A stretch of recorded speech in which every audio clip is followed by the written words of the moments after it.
All right, how about here? Well, now we're back to tripartite.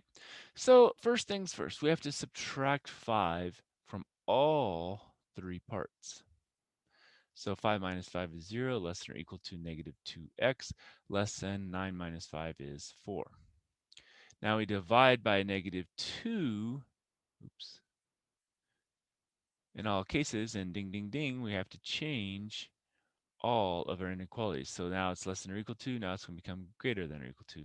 Now it was less than, now it becomes greater than. This is now x. 0 divided by anything is 0.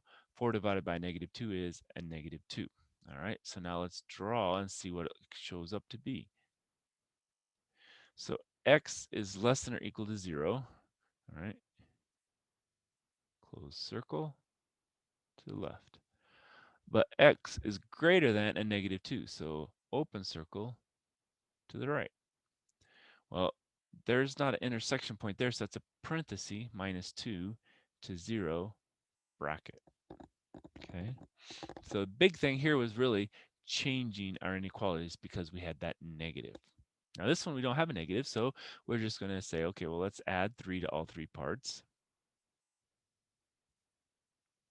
So here we're going to subtract, so that's going to be minus 14 less than or equal to 2x less than, and that's going to be a positive 14. I will divide by 2. And so negative 7 less than or equal to x less than or equal to a positive 7.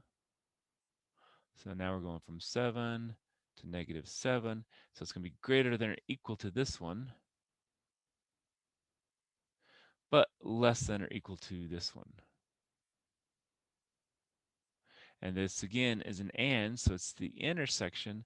So it's going from a negative 7 to a positive 7, brackets on both ends because both of them had the equal part with the inequality. All right, so that's all I have for this section. Hope that helped.